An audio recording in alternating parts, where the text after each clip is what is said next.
Open your ears and lube up your butthole. It's time for the What Do We Call It podcast. Now, here's your host. It's Jmann.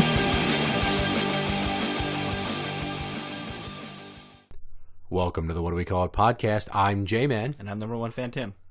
It's my turn to tell you a story. That was a change of pace. Yeah. Let's go ahead. I just want to tell you a story about something.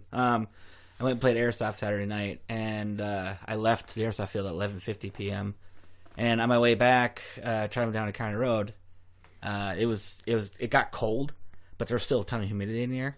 Mm-hmm. And the windshield of my truck just completely fogged over.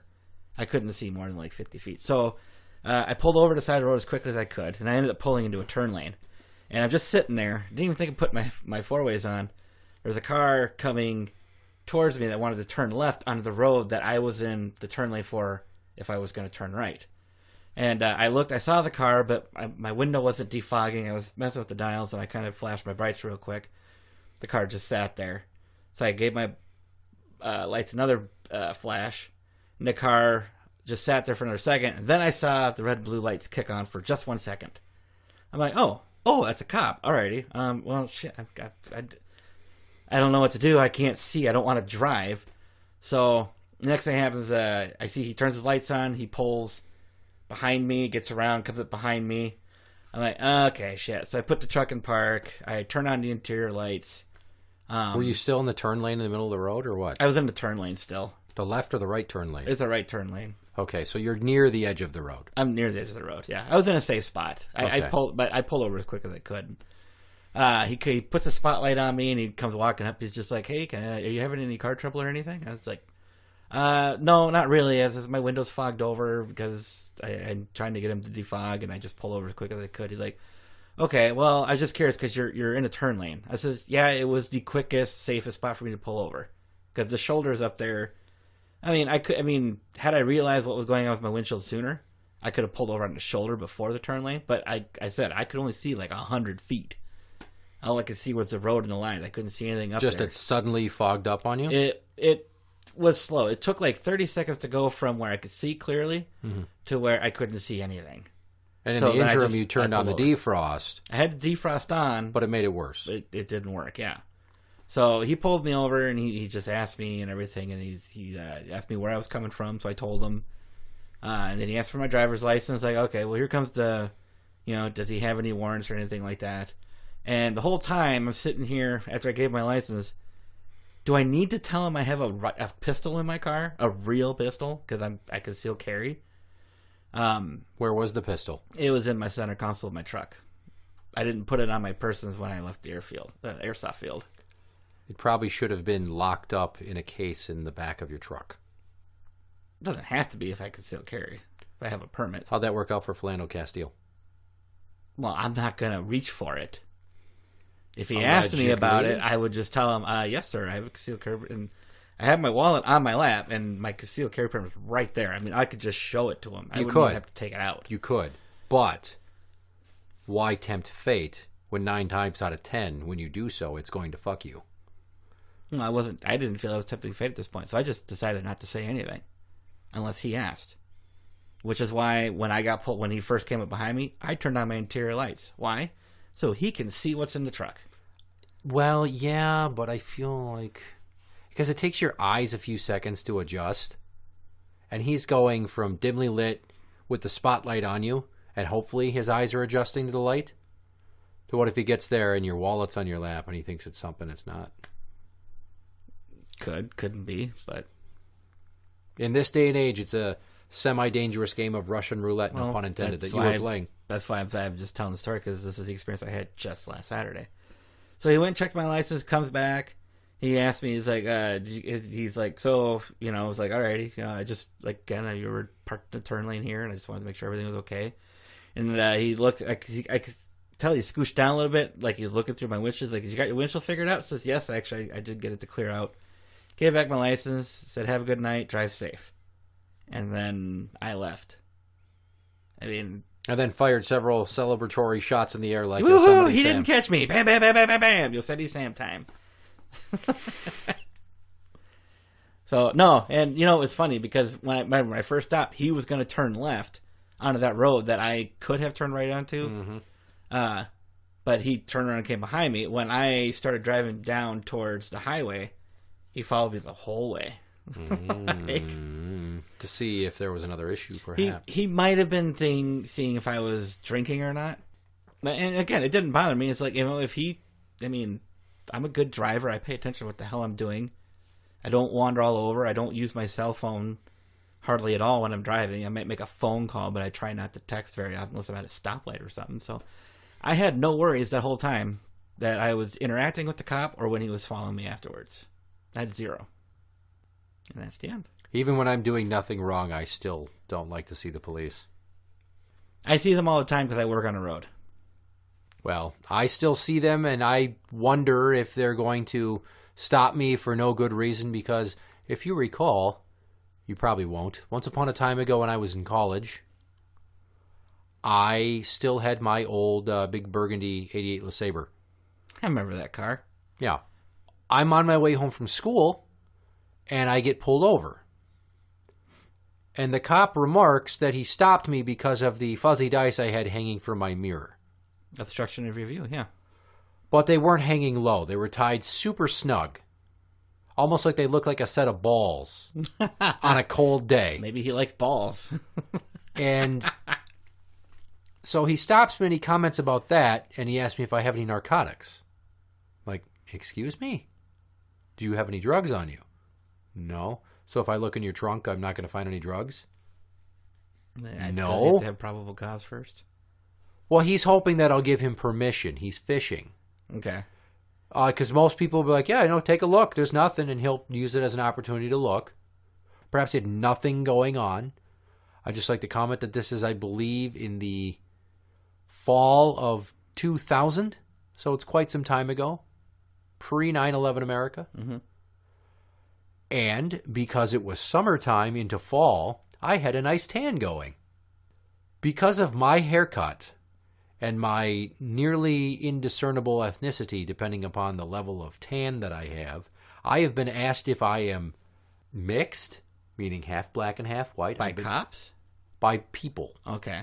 In general, have asked me if I'm native, if I'm Latino, if I'm Asian. I don't get the Asian thing.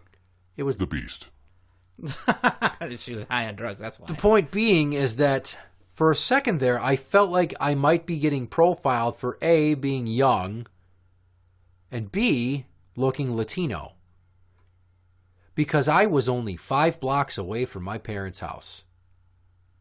And then he took my driver's license and my insurance, went back to the car. Oh, the cop didn't even ask me for insurance. He came back and gave me my stuff. And then he says this. Are you sure you don't have any narcotics on you? And I want to be like, motherfucker! Do you smell weed?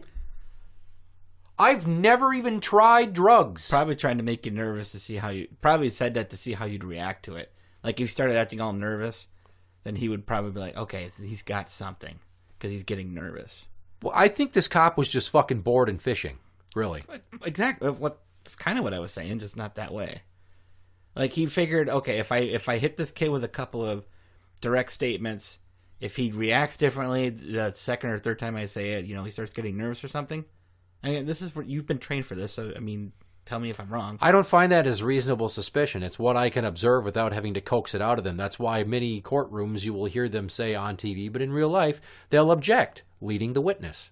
Okay. And then, the cocksucker, he says, and I'm fine with this statement, well, you need to take those dice down. I'm like, okay, well, as soon as I get home, I'll take care of it. He's like, no. You don't move this car another inch until they're gone. You're not supposed to have stuff hanging from your mirror. And I sat there trying, I had tied them so fucking tight because the mirror had fallen off previously, and I tied them around the stem of the mirror and then glued the sumbitch back on the goddamn windshield. And I didn't have any cutting implements on me, and I didn't want to ask him for a knife to cut him because I wanted to save him for something else. That also right? wouldn't be a time to pull out your own pocket knife. Well, that's the thing, though, is that he just sat there for 5 minutes in his car while I struggled, and then I think he got bored and left. But because I didn't want to get in trouble and thought, if this fucker circles back to try to get me, I'm not going to fall for that shit. So I sat there, sweating my ass off, leaned over trying to fucking get this thing off of there. Complete waste of my time. He could have said, oh, well, here's your license. And by the way, I know this is 5 blocks away. He could have said, okay, well, yeah, do it when you get home. I even said I only live a few blocks away. Maybe he had the discretion to send me like, What? I grew up 6 blocks away from where the fucking police station was. That doesn't mean they know everything everywhere in the city, does it? Do they? Do you know how much you have to know the fucking map of the areas you patrol to make it out of FTO? A lot. They give you a fucking address and a street, and even if there's 4 addresses that are all the same street, like if there's multiple 415 10th Avenues for some reason, or there's multiple, we'll just throw Cronin Street or North Street, they have to be able to tell by the house number which fucking North Street it is. Like that. The block numbers, yeah, the block system. Because back then, the GPS didn't tell you where to go. Yeah, I learned the hard way when I first started doing traffic control how to use a map properly and look at the address, not just say, oh, 4th Avenue north of Minneapolis. Oh, I know where that is. No, that's the 4th Avenue. There's that block section, that block section. You can't even get to the ones over there because there's a railroad track, so you got to go all the way up and down and around. I learned the hard way. And, you know, I've never had another cop talk to me that way. Though you had a dick, so. Well, I have had a cop that pulled me over leaving Rick James's place once with our buddy Scotty and Rick James's brother in the back seat. I don't know what the fuck the cop's deal was. He's parked in the neighborhood and it's a townhome complex. So this is not just a residential street that lots of cars go down. Mm-hmm. We're talking, this is a street with multiple little side streets branching off of it that are technically all part of the same street. Yeah. Like an olive branch. Yeah, no, the townhome. So there's rows of townhomes. Signing in those, yeah. He's fucking sitting there doing nothing. I pull out, he pulls me over. And he's very short with me. And he asks me where I'm coming from. I'm like, my friend's townhome. Right over there. He's like, oh, I'm like, that building, Unit D. And he goes, are you becoming a smartass? I'm like, not at all, sir. I figured because you asked me the question, it would be the most beneficial if I were to give you the most specific possible answer that I could. Do you not appreciate that? Because I was doing it for your benefit. I'm like, so why'd you stop me? He's like, well, we're looking for a couple guys that were causing some trouble at the bar. And, well, these guys match the description. I'm like, what was the description? And then he got quiet for a minute. The people that you're looking for, what do they look like? He's like, well, like them. Warning, bullshit alert. Does that not sound like a complete load of bullshit? It does. That was Blaine PD. I have no qualms about saying the first story, Coon Rapids PD. The second story, Blaine PD. I'm not going to sit here and say all cops are fantastic and polite. I'm not. The cop I had Saturday night was. I had a cop when I was 16, 17 pull me over in my mom's car.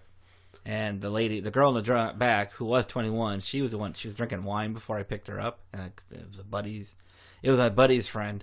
But he pulled me out of the car and had me do a breathalyzer because he smelled alcohol in the car. What the fuck? Yeah. And he's like, you were doing 48 and 35? I says, I was not, sir. He's like, yeah, you were. I says, the 2 cars in front of me were. But I wasn't. I pulled out after them, and you turned around and pulled me over. I was the first car you saw. And I mean, I didn't argue with him that much, but I went to the hearing officer and pleaded the case and everything, and they reduced the fine from $80 to $40. I figured, well, a reduction is better than nothing at all. I wouldn't have settled. I didn't have any way to prove that I wasn't doing 35. I just know I wasn't doing 48. I would have said, so you properly calibrated your equipment before you started your shift today? I actually did ask the hearing officer about that, and he actually had me wait for a few minutes while he went and got the records. And that squad car was like 3 or 4 days prior. It had been tested. Oh, you're supposed to use tuning forks to calibrate your speed guns or speed equipment on your car at the beginning of every shift. Oh, well, I didn't know that. That's what I was trained to do. Okay. So now I owe it to my cop friends to tell some stories that reflect kindly on the police. There was a time I was traveling. Once again, this is Coon Rapids, so now we'll go tit for tat. And the light turned yellow, and I was going the speed limit, but I underestimated how far away from the intersection I was when it turned yellow. Okay. So, as I was going through the intersection, the light turned red. And I went through it, obviously because I was already halfway through it. But because he saw me going cross traffic when it was green for them, he pulled me over. And he stopped me and asked me, do you know why I pulled you over? I'm like, I said, I'm fairly positive it's because technically I ran that red light, but I did not intend to, because here's the deal. If you could allow me to demonstrate, you'll hear that the brakes are starting to act up on this car. And it just happened in the last few days, and I haven't had time to fix it because I'm not skilled at that and need to take it to a mechanic. But because it's making a grinding sound and I think that my pads are starting to get shot, I had two options. Continue through the intersection. I, for all intents and purposes, thought I could make it without causing an accident. Or lock up the brakes, skid into the intersection, and then possibly have to just sit there in the intersection because the person behind me pulls up and doesn't allow me to back up safely. So I had to pick the lesser of the two evils in this instance. He's like, okay, well, I mean, I noticed you, but that makes sense to me. And he took my stuff and he went and ran. He came back. He's like, so whose car is this? I'm like, my car. He's like, well, I'm like, oh, hang on. Sorry, this is my car, but because my dad co-signed for the loan, it's in both of our names. He's like, oh, okay. Well, here. He's like, I appreciate your honesty. I'm just going to give you a warning. Just make sure you get your brakes taken care of because I don't want to hear about you getting in an accident or getting hurt or something in a few days. Totally cool about it. I had a county sheriff pull me over because I didn't know he was behind me. The light turned yellow. I entered the intersection. I turned around the nose of the median as it turned red, and he pulled me over. And he told me after he took my license and everything, the only reason he's giving me a ticket is because I had 3 kids in the car. You son of a bitch! He's like, if you didn't have 3 kids in the car, I would have let it go. But that was dangerous. You ran a red light. You have kids in the car. I was like, I understand. And then there was that cop I ran into out in Renville County. Go on. Years ago, I was with Leadhead at the time, going out to my buddy John's wedding.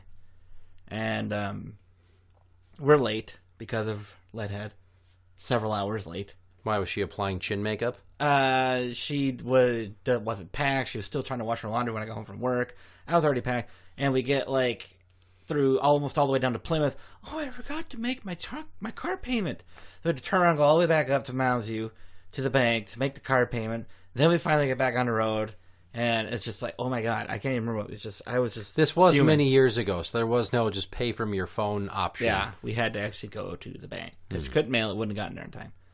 So we're out in Renville County, and I'm doing 75 and a 55. Okay, and this is when I had my red Oldsmobile Achieva. I don't even remember that car. 2-door sport coupe. Okay, the car looked fast. Well, I hope I'm Bryce going is down, laughing at and you I- saying that it looked fast, because Bryce drives cars that look fast. this probably wasn't that fast. He's also the whitest Asian I've ever met, because he's white. Inside joke. I see the cop car go past me. I'm like, ah, shit. I look in my mirror, and sure enough, she's in the shoulder, turning around, coming at. I'm like, ah. So I just pull over, and she comes walking up the door. And this is before I had a real grasp on sarcasm. She comes up to my window. She goes, let me guess. There's a fire, and you're trying to beat the fire trucks to it. Now, my car was red. And I'm like, is she mistaking me for a fucking fire car or something like that? Like a fire chief's car? Some shit, a red car, fire truck. Drug I guess, seller. I'm just... I'm dusting that off again. I'm never going to let you forget drug seller. Drug dealer. And I just looked at her. It's like, there's a fire? I looked right her in the eyes. And I was like, I didn't start it. That's where she wasn't so Smooth kind move, anymore. Billy Joel. I got a ticket for doing 20 miles an hour over the speed limit. It was like a $200 fine. Ouch. And as we pulled away, I just remember looking over Leadhead and says, I wouldn't have been speeding if you had delayed us 3 hours. That's and then right. at one point I asked her, will you drive? I'm tired. Shift the blame. She drove for 10 minutes. Then I had to drive some more. Why? Because she couldn't drive anymore. Oh, 10 minutes, it's dark out, I'm tired. And I'm fine, I'll drive again. And I realized we were only we weren't even 10 miles down the road from where we where I originally pulled over and let her drive. What a miserable human being. I missed the bachelor party. I had to find a hotel to stay at because I was supposed to stay at the bachelor party, but I missed it, so whatever. Well, what'd they do? Take a fucking hot air balloon ride out to nowhere? Well, it was out in Sioux Falls, South Dakota, so. And? Well, I just didn't know my way around. I'd never been there before. Fair I didn't even know where the bachelor party was. I was supposed to meet at the bride's mom's house to meet up with all the groom and the groomsmen, because I was supposed to be the best man, so we could go. And I missed it by like 2 hours. Oops. Yeah, so. Well, I still owe Blaine PD a positive story. Okay. I was driving, and you know this story. I was driving home one morning after working an all-night shift at the Metrodome doing security for now defunct and deservedly so, Avalon Fortress Security. So I'm very tired, and it's very early, but thankfully I could travel back roads that were not too occupied. I was going a little fast, apparently, but I realized it, so I let off the gas. Not even seeing the cop. So here's how it went. I'm yawning. I'm rubbing the yawn tears out of my fucking eyes. And as I did that, apparently I stepped on the gas and revved up about 5-6 miles an hour. But then I let off without braking, mind you. And that's when the cop had seen me. Turns around, pulls me over, asks me what's going on. I explain it because I'm in uniform. Obviously, the alibi is solid because I have patches on the shirt that say security. And I have the security badge and all that. I'm like, I'm sorry. You're fucking run a cop. Well, unfortunately, there's only so many ways to get experience that they find beneficial to segueing into law enforcement, and that's one of them. And I pretty much told him, like, I am tired and I can't stop yawning, and I'm so close to home, and I must have been rubbing my eye and stepping on the gas because, I mean, as soon as I saw how fast I was going, I let up, and I honestly didn't even see you, and I didn't brake. He's like, all of the above would be true. I saw you rub your eyes, but I had already clocked you. And then I turned around, and you were going the speed limit, and you didn't brake. So, yeah. He's like, I'm just going to, as a formality, I'll run your stuff. I'm like, okay. And I gave him my license and proof of insurance, and he went back to the squad, and he ran my shit lickety-split. Fastest I've ever, and I've only been pulled over like 6-7 times ever in my life. Fastest I've ever gotten my shit back. And he's like, I can totally side with what you're feeling right now, because I used to work overnights. He's like, it's rough, man. So go home, drive safe, keep it at the limit or under, but just get there and get some sleep. And he let me go. Yeah, when that cop ran my stuff Saturday night, I think I had it back within a minute and a half. Well, again, he didn't have my insurance. He just has my driver's license. I find that odd. They did not look for current insurance. But I then have again, it, but I didn't even think about it until you mentioned it. I was like, he never took mine. Interact with the show on Twitter at What Do We Call It? That is at What Do We Call It? You can find us on Facebook at facebook.com/group/What Do We Call It podcast show. For the What Do We Call It podcast, I'm Jmann. And I'm number one fan, Tim. And that's the end.